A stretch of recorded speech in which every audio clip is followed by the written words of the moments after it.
Like, thank you, Dr. Gagan, and thank you for having me here, and to the AIOC Managing Committee. I'm on open kar lo na. हाँ.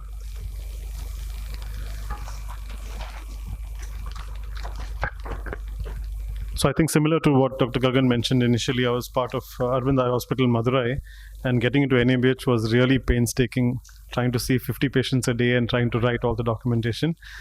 Overall, once you move into the process, I think what Dr. Nirmal also often emphasizes, I think the intent is very important.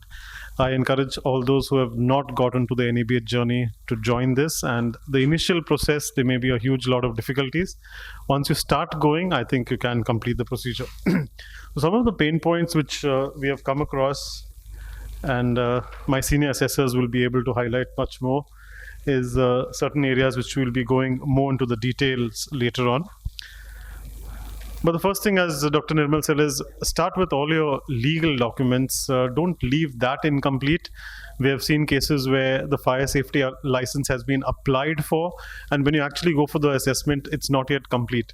We know the biggest time dependency is government offices, and it can be painstaking. So have all the legal work all ready, all your licenses appropriately. I've not mentioned here the HOTA license. And as Sir mentioned, depending on your scope of services, you may have other licenses also required. Again, infrastructure issues. If you have a lift, then lift license should also be there. Looking after vulnerable patients, and in certain areas when you actually go through the whole NABH process, you know that actually patient safety is getting a very high priority. I think prior to starting with NABH, even our GA station, we used to not even look at end-tidal carbon dioxide, but slowly they are getting into monitoring cases, because we know even in an off-TAN setup, and you're doing one GA case in a month, that one patient can land into severe consequences if we haven't done certain things in place. So I know that low volume setups, but I remember my medical college days, and as a resident, unfortunately, we had to be part of a morbidity meeting and all hell broke loose. So I think small points here and there, but try to close the ends as much as possible.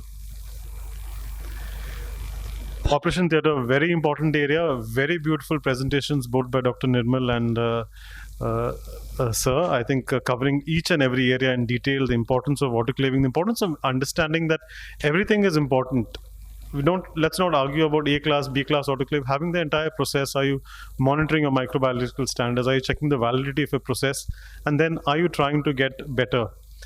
Again, there are some issues here, and you have to have your own policy, because we do reuse instruments, and having your own individual policy for reprocessing is perfectly fine, and having them as you ETO sterilize numbered as to how often you do the reprocessing is important.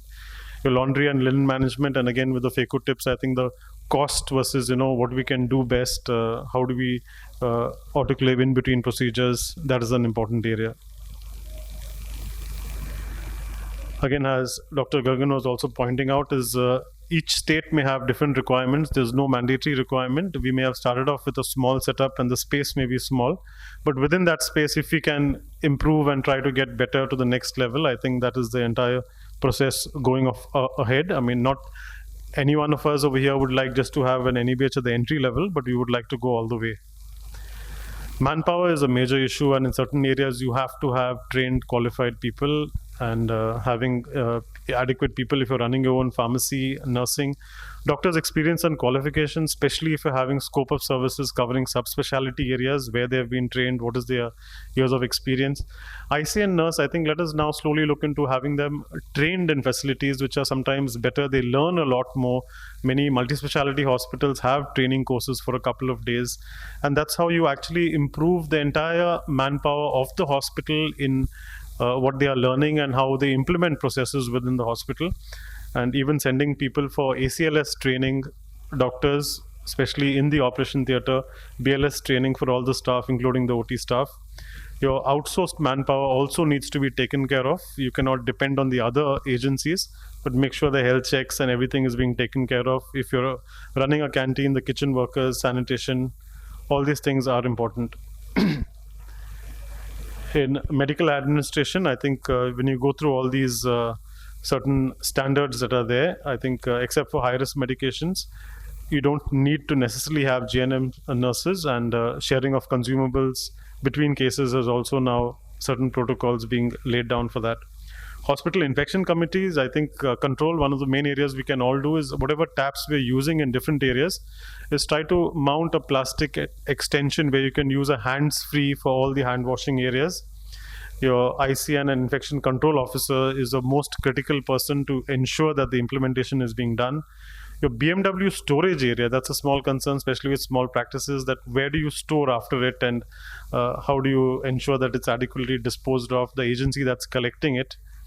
Adequate PPE for the housekeeping staff, not just using your gloves, but additional safety gloves to be used for them, and even goggles and masks when they're handling the BMW waste. And spill management, that they ensure they're trained with blood spills and other areas. I think regarding medical devices, there is more clarity now as to how often we can use it, and developing your own protocols on the frequency of use and sterilization in between use. Mentioning of allied health professionals, where you can do in-house training for even administering of eye drops and certain minor assistants like optometrists and ophthalmic technicians, who can be given a important role in patient care. Documentation is most important, and informed consent is a very critical area, how you've written your informed consent. I think a lot of discussion gone on to this. Trying to individualize the consent is a major concern, because we do around 40-50 cataract surgeries a month, and if everything looks like a copy paste, then the job does become monotonous. But leaving some space where you can customize a special case, having zonular dialysis and requiring a CTR, where you at least indicate to the assessor that maybe during certain cases certain additional consent is being taken, rather than just having a monotonous process where everybody is just signing off documents. Your discharge summary is very important, and very clear-cut criteria as to whom does the patient contact in an emergency, what are the signs and symptoms of the emergency has to be clarified. And OT and anesthesia notes, I think it couldn't have gone better here. We ourselves probably do 1 GA case in 2 months, maybe 2 sedation cases in a month. And I think it is important for us to make sure that we are following all these legal requirements. Committees and codes, I think it has been well covered by my colleague, Dr. Shakeen sir, and I think we never had even the idea of what a mock drill is before we started NABH. Nobody bothered about having a code blue or a code red. But now once you start the process, the entire hospital is galvanized to it. Today we're talking about code purple for a violent patient, or code pink for a child abduction. I think it's important we have these procedures in place, and we know how things are going in certain places where the demands on a medical system have significantly increased. Reviewing the committees, I think just having committees and just having meetings and not doing a proper CAPA is the actual intent of having these committees, is it being achieved? Are we actually in a process of improving each area is important. I think with audits, many times it can be just a completion paperwork process just before the inspection, 2 days being done. I think that should not be the process. Start your audits well in advance. The why of the audit is most important. Why exactly are you doing it? Are you doing it to improve a particular area? Doing an audit where everything is excellent and you have 100% records, or you have 0 errors, you rather not do that audit, or don't even present it. Your area of improvement should be done, and once you implement that area of improvement, you can even complete a re-audit to show what you implemented and how did it change, or how you were previously working. You can take a very small time as even the waiting time of a patient in the OPD, and how exactly you planned it, what are the areas that you found could be improved on. During assessment, I think you have to have your concerned individuals who are very trained, and make sure they don't take leave of those last days. Make sure they don't quit their job 15 days before the assessment. That's going to be a big mess. Keep all your documentation ready. Don't start searching for papers during the assessment. Bring it in quickly. You'll have fewer NCs. Number of NCs is really not important.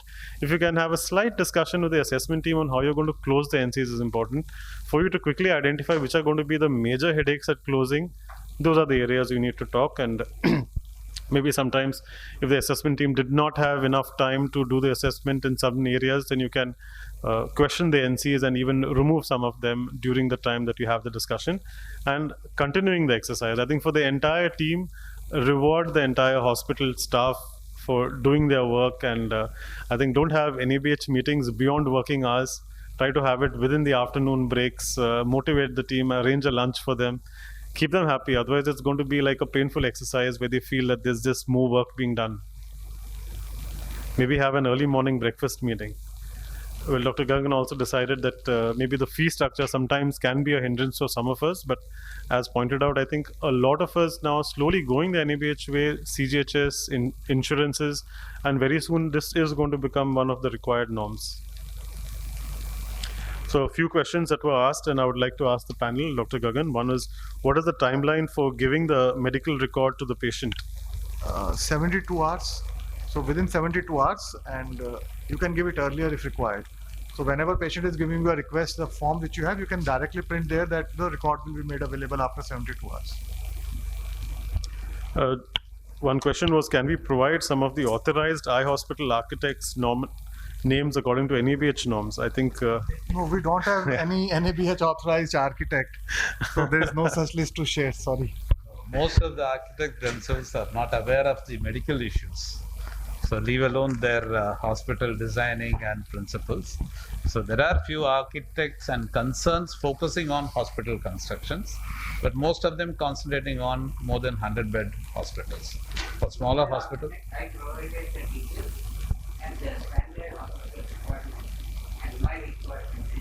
Then he designed the hospital according to yeah, very often we end up as consultants to the architects. But we have some templates of booking structure, all that, 5-9 templates that can be given to doctors so that they can discuss it with the architect and all that. So it's already available.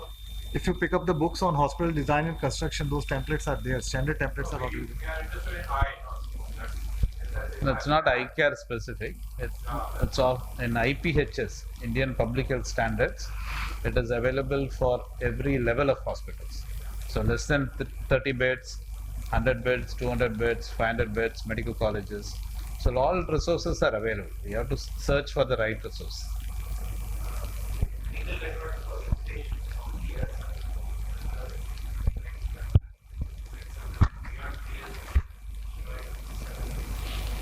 No, generally, DGHS rule prescribes 3 years for outpatients, 6 years for inpatients, and medico-legal cases till the case is disposed of in the highest court of law.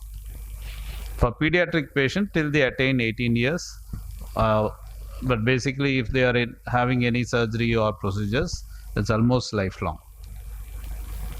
So there was a last question on the same building being used for hospital come residential purpose. I think this will be more with terms of licensing, whether you got the appropriate licenses from the state.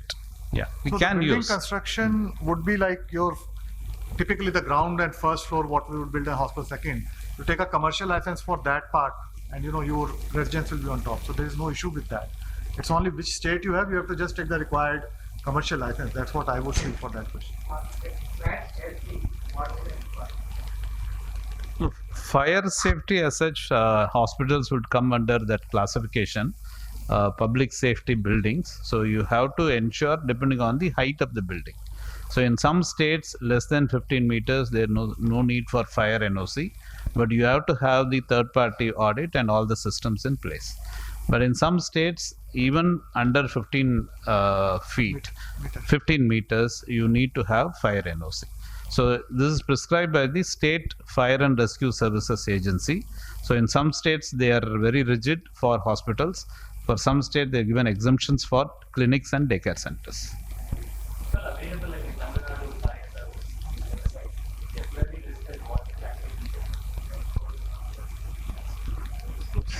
We'll close the session. Any more questions?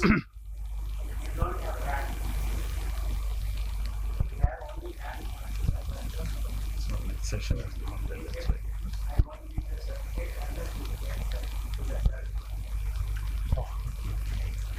So we'll close the session. Thank you, attendees. Thanks for your time. Yeah, please go ahead. 2 OT tables are allowed as per Okay, so all of us have trained in that kind of a setup, but if we're talking about any kind of legal part to that, whether it is NABH, your state licensing and all, it's not allowed. So ideally, one patient, one surgical team at a time. So if at all, if you're using 2 tables, ensure that only one surgery is going on with one team attending to that particular So patient. left and right sometimes. So we there keep should two not be tables. cross infection and risk of exchanging the consumables, risk of implant being transferred to the next patients. So these are some of the risks that should be avoided. Only those have to be essentially 2 leaves or can be 1 leaf. No, ideally, Sir, ideal. If you're making a new OT, better to have 2 leaves. If it's an already existing OT with a wide door, then we do with that. So those were the. Norms are agreed. Yes. But it's a question is, if you're going in for a new OT, then we should try to put in an ideal system in place. But in the old OT, there is no reason to break down the door and put a new door. I mean, all the zones should have 2 leaf doors, not just style door. Right from entry of the OT zone on those. now again it is linked to the scope of services, number of cases you do, and the area of operations. So without knowing those details, very difficult to prescribe. Okay, so Last question, sir. AC inside the OT should always be above into AC only. Or duct AC is allowed by the. I know window and split AC is not allowed. No, so this HVAC system doesn't come as standalone unit. It is a comprehensive system where you have the air handling unit, then the cooling system, then the filtration system. All 3 systems put together is the HVAC system. So this is based on certain infection control parameters and also engineering standards.